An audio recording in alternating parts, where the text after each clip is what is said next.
बहुत सारे फैक्टर्स हैं जो डायबिटीज़ को अफेक्ट करते हैं, जैसे ड्यूरेशन ऑफ डायबिटीज़, कितने सालों से आप डायबिटिक हैं, आपका एज कितना है, कोमॉर्बिड कंडीशंस आपके साथ क्या क्या हैं, डायबिटीज़ के अलावा आपको और कौन कौन सी बीमारियां हैं, और लो शुगर एपिसोड्स आप में कितनी बार हो रहा है, या ग्लाइसेमिक वेरिएबिलिटी कितनी ज़्यादा है, शुगर का फ्लक्चुएशंस कितना हो रहा है, ये सारे बहुत सारे और भी कारण हैं, obesity, dyslipidaemia, smoking, central obesity, बहुत सारे कारण हैं जो डायबिटीज़ और ग्लाइसेमिक स्टेटस को अफेक्ट करते हैं। तो उन्हीं में से आज एक मैं हाइपोग्लाइसीमिया के बारे में आप लोगों को बताने वाला हूँ। जैसा कि आप जानते हैं कि हाइपोग्लाइसीमिया का मतलब होता है low blood glucose level. Low blood glucose level below 70 milligram पर डेसीलीटर, 70 मिलीग्राम पर डेसीलीटर से यदि कम आपका शुगर लेवल हो जाता है तो इसको हाइपोग्लाइसीमिया कहते हैं। और हाइपोग्लाइसीमिया के कारण बहुत सारे प्रॉब्लम्स आपको सामना करना पड़ता है आपको। तो हाइपोग्लाइसीमिया मुख्यतः किन लोगों में ज़्यादा होता है? ऐसे डायबिटिक पेशेंट्स में हाइपोग्लाइसीमिया होने की संभावना होती है, लेकिन डायबिटिक पेशेंट में भी एक पर्टिकुलर स्पेशल ग्रुप है जिनमें हाइपोग्लाइसीमिया ज़्यादा होता है। तो सबसे पहले टाइप 1 डायबिटिक पेशेंट जिनमें इंसुलिन की कमी होती है, उनमें लो शुगर होने की संभावना सबसे ज़्यादा है। इसके अलावा वैसे पेशेंट जिनकी उम्र ज़्यादा है, जो एडल्टली डायबिटिक हैं, उनमें हाइपोग्लाइसीमिया होने की संभावना बहुत ज़्यादा है। साथ में वैसे लोग जिनका डायबिटिक ड्यूरेशन ज़्यादा है, जो 5 साल या 10 साल से ज़्यादा से डायबिटीज़ से ग्रसित हैं, उनमें ग्लूकोज लेवल घटने की संभावना ज़्यादा है। साथ में कुछ पेशेंट्स ऐसे हैं जो किडनी रोग से भी ग्रसित हैं और उन्हें डायबिटीज़ भी है, उनमें हाइपोग्लाइसीमिया होने की संभावना है। साथ में प्रेग्नेंट वीमेन जिनमें अर्ली ट्राइमेस्टर में जब आपको वोमिटिंग, नौसिया बार बार हो रहा है, उसमें आप खाना नहीं खा पा रहे हैं और इंसुलिन ले रहे हैं, तो आपको हाइपोग्लाइसीमिया होने की संभावना है। इसके अलावा लीवर से ग्रसित लोगों में हाइपोग्लाइसीमिया हो जाती है, यदि किसी को सिरोसिस ऑफ लीवर है या हेपेटिक इंसेफ्लोपैथी है या लीवर संबंधी और भी बीमारियां हैं, तो उनमें हाइपोग्लाइसीमिया होने की संभावना है। इसके अलावा वैसे लोग जो अल्कोहलिक हैं, जो ज़्यादा अल्कोहल का सेवन करते हैं, उनमें भी ग्लूकोज लेवल घटने की संभावना है। तो बहुत सारे लोगों में ऐसा भी देखा गया है कि हाइपोग्लाइसीमिया होने पे उन्हें सिम्टम्स नहीं मिलता है, ऑटोनॉमिक न्यूरोपैथी है उनमें, इसके कारण से उनमें सिम्टम्स नहीं पता चलता है। जब वो अचानक जांच करते हैं तो देखते हैं कि ग्लूकोज लेवल उनका नॉर्मल से कम है, तो उन लोगों में हाइपोग्लाइसीमिया अनअवेयरनेस हो जाता है, जो कि एक कठिन सिचुएशन है जिसमें हाइपोग्लाइसीमिया को ट्रीट करने के लिए। अब आप ये समझ गए हैं कि इन लोगों में हाइपोग्लाइसीमिया होने की संभावना ज़्यादा है। अब मैं बात करूंगा कि हाइपोग्लाइसीमिया जब किन्हीं को होता है तो क्या क्या सिम्टम्स उनमें होते हैं। तो नॉर्मली ऐसा देखा गया है कि ब्रेन को ग्लूकोज की निरंतर आवश्यकता होती है, क्योंकि ब्रेन में ग्लूकोज स्टोर नहीं होता है, तो ब्रेन में ग्लूकोज का कंटिन्यूस फ्लो होना ज़रूरी है उनके न्यूरॉन्स को वर्क करने के लिए। तो जब भी ग्लूकोज लेवल बॉडी में घटता है तो हमारा प्रोटेक्टिव मैकेनिज्म ऐसा बना हुआ है जो कि ग्लूकोज लेवल को ब्रेन तक पहुंचाने में मदद करता है। इस प्रोटेक्टिव मैकेनिज्म के द्वारा बहुत सारे सिम्टम्स पैदा होते हैं, जैसे उसमें हमारे बॉडी में एड्रेनलिन, नॉर एड्रेनलिन का लेवल बढ़ जाता है, ग्लूकागॉन का लेवल बढ़ जाता है जिससे कि ग्लूकोज बन सके, और उस कारण से हमारा हार्ट रेट बढ़ने लगता है, पैल्पिटेशन होने लगता है, कभी कभी कार्डियक कुछ प्रॉब्लम हो सकते हैं, तो ब्लड प्रेशर बढ़ जाता है। तो ये सारे सिम्टम्स हैं जो कि बताते हैं कि पेशेंट को ग्लूकोज लेवल नॉर्मल से कम हो रहा है। तो इसको कहते हैं हम लोग, सिम्टम्स हैं हाइपोग्लाइसीमिया के। बहुत बार पेशेंट शेकिंग करने लगता है, स्वेटिंग होने लगता है, कोमा में होने लगता है या बोल नहीं पाता है। ये सब ब्रेन में जब ग्लूकोज लेवल कम होता है तो सीएनएस के द्वारा जो सिम्टम्स पैदा होते हैं, तो ये सारे सिम्टम्स हैं। कार्विंग ऑफ फूड, पेशेंट यदि भूख नहीं लगे, खाना नहीं खाए तो गिर जाएंगे, बेहोश हो जाएंगे, इस तरह का सिम्टम्स होने लगेगा। थ्रॉम्बिंग हेडेक, ये सारे सिम्टम्स हैं। तो मुख्यतः दो तरह के सिम्टम्स हैं। पहला सिम्टम्स है जो प्रोटेक्टिव मैकेनिज्म के द्वारा हार्ट रेट बढ़ जाना, वोमिटिंग, डायरिया, ये पेन एब्डोमेन, ये सारे सिम्टम्स हैं। इसके अलावा न्यूरोग्लाइकोपिनिक सिम्टम्स है जो सीएनएस के द्वारा उत्पन्न होते हैं। इसमें कोमा और बेहोश तक पेशेंट्स हो जाते हैं, स्लरिंग ऑफ स्पीच हो जाता है, किसी किसी पेशेंट्स को पैरालिसिस का भी सामना करना पड़ता है। तो ये सारे न्यूरोग्लाइकोपेनिक सिम्टम्स हैं। अब इन सिम्टम्स को जब भी आप अपने जीवन में देखते हैं या डायबिटिक हैं, आपको ये सिम्टम्स होता है, तो आप सबसे पहले ग्लूकोज पानी में घोल करके 2 से 3 चम्मच ग्लूकोज घोल करके आप तुरंत पी लीजिए। यदि आप पी नहीं पाते हैं तो आप ग्लूकोज को जीभ के नीचे भी रख सकते हैं और तुरंत अपने नियर बाई चिकित्सक के पास आप जाके हाइपोग्लाइसीमिया को ट्रीट कर सकते हैं।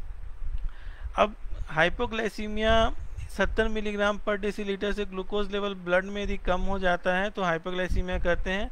लेकिन इस ग्लूकोज लेवल पे अधिकतर समय में ऐसा देखा गया है कि आपको कोई भी सिम्टम्स ऐसा नहीं मिलेगा, एक्सेप्ट वीकनेस और हेडेक के अलावा कोई सिम्टम्स ऐसा नहीं मिलेगा जो कि आपको अलर्ट करे। लेकिन फिजिशियंस को और डॉक्टर्स को और पेशेंट्स को दोनों को अलर्ट होना पड़ेगा कि 70 मिलीग्राम भी यदि ग्लूकोज लेवल है तो उनको हाइपोग्लाइसेमिक सिम्टम्स मिल रहा है। तो यदि 70 मिलीग्राम में जो ग्लूकोज लेवल रहता है तो उसको लेवल 1 हाइपोग्लाइसीमिया कहते हैं। इसके बाद लेवल 2 हाइपोग्लाइसीमिया होता है जिसमें ग्लूकोज लेवल 70 से घट के 54 तक आ जाता है। 54 में आपको सिम्टम्स 100% मिलेगा। प्रोटेक्टिव मैकेनिज्म के द्वारा जो हार्ट रेट बढ़ जाता है, स्वेटिंग है, सीएनएस के द्वारा जो सिम्टम्स होता है, शेकिंग है, स्लरिंग ऑफ स्पीच है, पैरालिसिस है, वीकनेस है, ये सारे सिम्टम्स आपको, बेहोश होना, ये सारे सिम्टम्स आपको 54 मिलीग्राम पर डेसीलीटर जब ग्लूकोज लेवल आपका होगा तब आपको मिलेगा।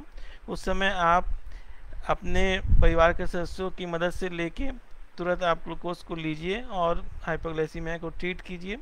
और कभी कभी ग्लूकोज लेवल इससे भी नीचे चला जाता है तो उस कंडीशन में आपको हॉस्पिटलाइज होना पड़ता है और हॉस्पिटल में जाना पड़ता है। तो उस समय आपको चिकित्सीय सलाह लेने की आवश्यकता ज़्यादा पड़ जाती है। हो सकता है कि कुछ दिनों के लिए आपको ऑब्जर्वेशन में भी रखा जाए। तो हाइपोग्लाइसीमिया का कंसिक्वेंसेस क्या क्या है? हाइपोग्लाइसीमिया का बहुत सारा कंसिक्वेंसेस है। सबसे पहला कंसिक्वेंसेस है कि डायबिटीज़ कंट्रोल करने में आपको प्रॉब्लम होगा। क्योंकि हाइपोग्लाइसीमिया यदि आपको बार बार होता है तो आप उचित मात्रा में दवा नहीं ले पाइएगा। जब उचित मात्रा में दवा नहीं ले पाइएगा तो ग्लूकोज लेवल आपका बढ़ने लगेगा। उस कारण से आपका जो डायबिटीज़ ग्लाइसीमिक टारगेट है वो अल्टर्ड हो जाएगा। नॉर्मली अमेरिकन डायबिटीज़ एसोसिएशन ने जिनकी उम्र 60 साल से कम है उनको glucose level fasting sugar 80 to 130 milligram पर डेसीलीटर और post primary glucose level 100 to 180 milligram पर डेसीलीटर, HbA1c 7% से कम रखना एक ग्लाइसेमिक टारगेट तय किया गया है कि इस लेवल पे आपको डायबिटिक कॉम्प्लिकेशन से बचाया जा सकता है।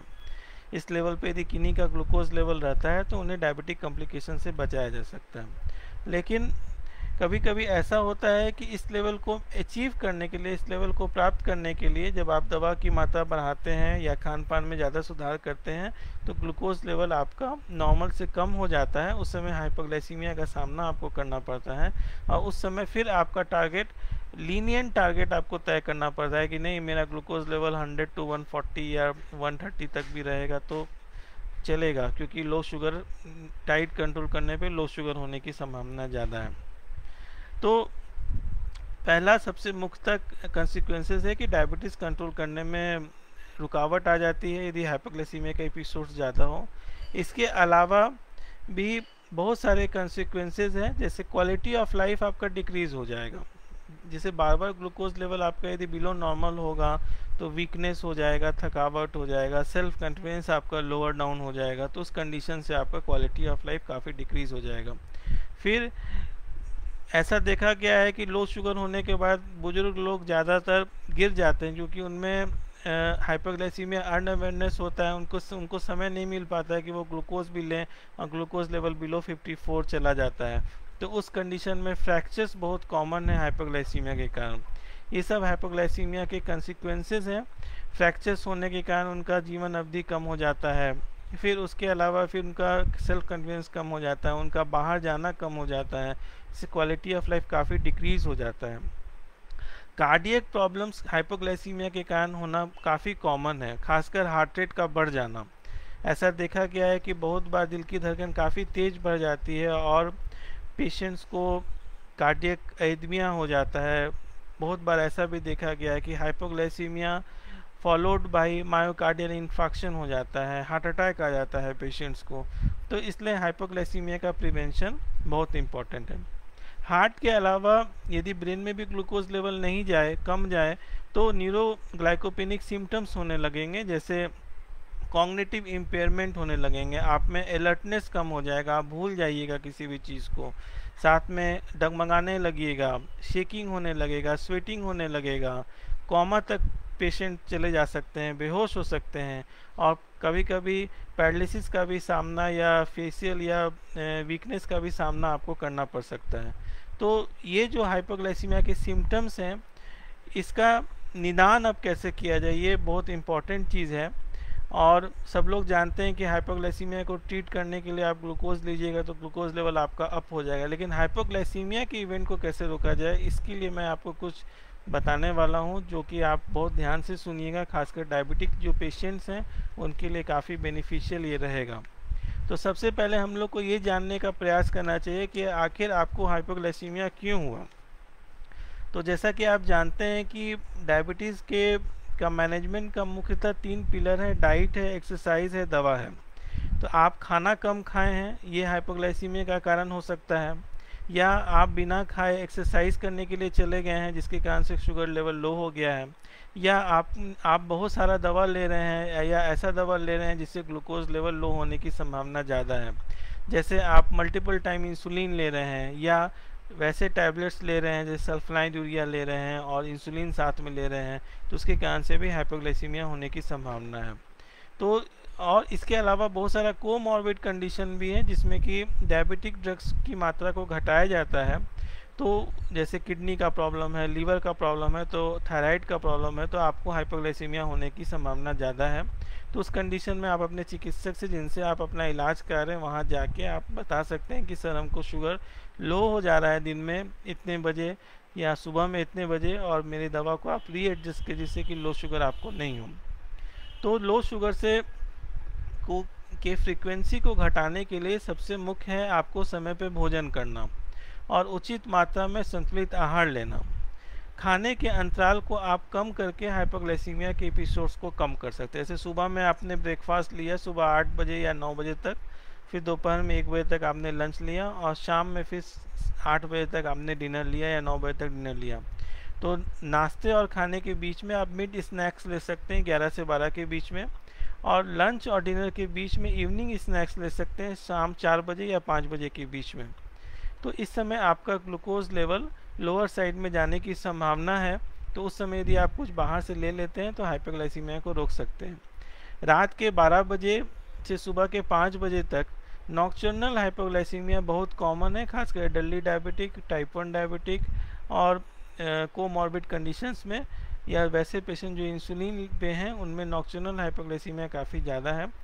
तो नॉक्टर्नल हाइपोग्लाइसीमिया को कम करने के लिए आप लेट नाइट में मिल्क ले सकते हैं, या वैसे प्रोटीन बेस्ड फार्मूलाज होते हैं, आप अपने चिकित्सक की सलाह से उसको ले सकते हैं, या रात की दवा को आप एडजस्ट कर सकते हैं। खाने के बाद मैं बताना चाहता हूं कि आप नियमित रूप से ग्लूकोज लेवल को जांच करके भी ये डिटेक्ट कर सकते हैं कि किस समय आपको हाइपोग्लाइसीमिया हो रहा है। तो इसके लिए आपको अपने पास एक ग्लूकोमीटर मशीन रखनी पड़ेगी, जो ग्लूकोमीटर मशीन के द्वारा आप ग्लूकोज लेवल को दिन भर में 4 से 5 बार जांच कीजिएगा। सुबह नाश्ते के पहले, फिर नाश्ते के 2 घंटे के बाद, फिर दोपहर के खाने के पहले, फिर दोपहर के खाने के बाद, फिर रात्रि भोजन के पहले, रात्रि भोजन के 2 घंटे के बाद, और रात के 12 बजे या 2 बजे आप जांच कीजिएगा। 1 से 2 दिन जांच जब आप करते हैं तो आपको ये पता चल जाता है कि आपका किस समय ग्लूकोज लेवल कितना है। नॉर्मली ग्लूकोज लेवल आपको 140 टू 180 तक होना चाहिए।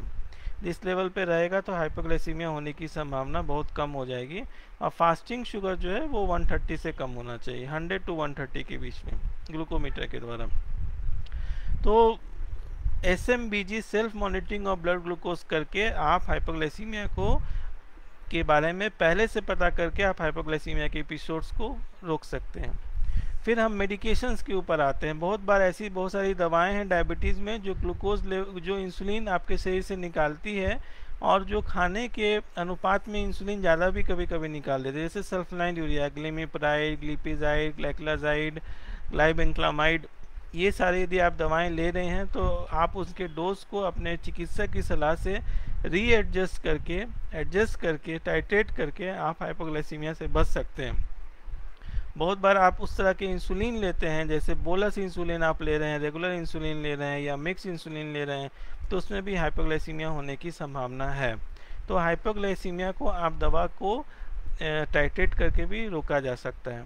बहुत सारे ऐसे कंडीशंस में जिनमें हाइपोग्लाइसीमिया बहुत कॉमन है, जैसे थायराइड डिसऑर्डर। थायराइड यदि थायरॉक्सिन लेवल की बॉडी में कमी हो जाती है तो हमारे ग्लूकोनियोजेनेसिस को वो थायरॉक्सिन लेवल जो है वो रोकता है। ठीक है, तो कमी होने के कारण thyroxine level gluconeogenesis thyroid disorders में लीवर से ग्लूकोज आउटपुट कम हो जाता है।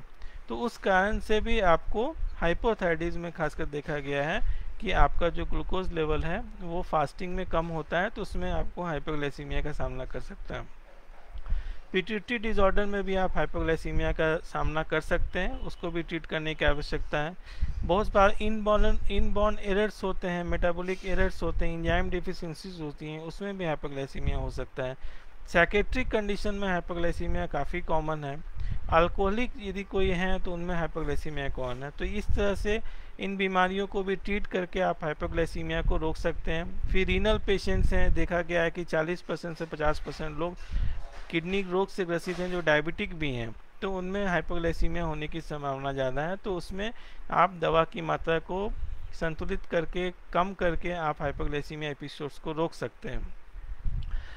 जब भी आपको हाइपोग्लाइसीमिया होता है तो ऐसा देखा गया है कि 70 से 80% लोग यदि टाइप 1 डायबिटीज़ से ग्रसित हों और 60 से 70% लोग यदि टाइप 2 डायबिटीज़ से ग्रसित हों तो अपने दवाओं को 50% तक रिड्यूस कर लेते हैं अपने से। बहुत सारे लोग दवा तक को बंद कर देते हैं कि मुझे लो शुगर हुआ है, दवा को भी बंद कर। लेकिन यदि आप ऐसा कभी कुछ करते हैं तो चिकित्सीय सलाह लेना अति आवश्यक है, क्योंकि दवा को बंद करने से आपका ग्लूकोज लेवल अचानक बहुत बढ़ सकता है और उस समय अलग आपको परेशानी का सामना करना पड़ सकता है। कुछ डायबिटिक पेशेंट ऐसे हैं जिनका डायबिटिक ड्यूरेशन काफ़ी ज़्यादा है, 10 साल से ज़्यादा है, 15 साल से ज़्यादा है, उनमें ग्लूकोज लेवल फ्लक्चुएट करने लगता है।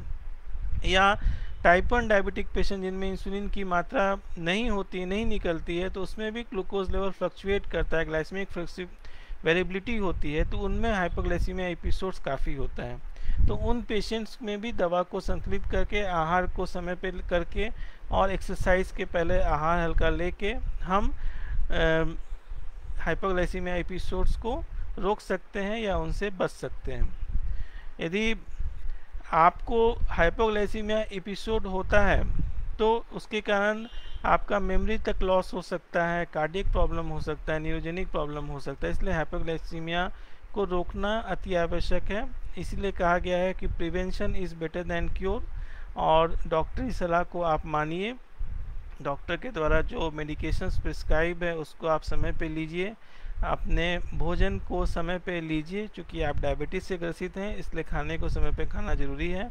और उसके बाद यदि आपका ग्लूकोज लेवल नॉर्मल से कम होता है, 70 मिलीग्राम पर डेसीलीटर से कम होता है, तो दवा को रीएडजस्ट करने की आवश्यकता है, खाने को रीएडजस्ट करने की आवश्यकता है, और समय समय पर ग्लूकोमीटर से जाँच करके आप हाइपोग्लाइसीमिया को बचा सकते हैं। इन्हीं शब्दों के साथ मैं आप सभी का धन्यवाद देता हूँ और आशा करता हूँ कि हाइपोग्लाइसीमिया के बारे में शॉर्ट में जो मैंने बताया उससे खासकर जो डायबिटिक पेशेंट्स हैं, टाइप 1 टाइप 2 डायबिटिक पेशेंट्स, उनको अवश्य कुछ बेनिफिट मिला होगा। और मैं आस्था फाउंडेशन खासकर मिस्टर पुरुषोत्तम जी का काफ़ी धन्यवाद देता हूँ कि उन्होंने मुझे ये मौका दिया और मैं आप लोगों के बीच में फिर दोबारा ज़रूर आऊँगा। धन्यवाद।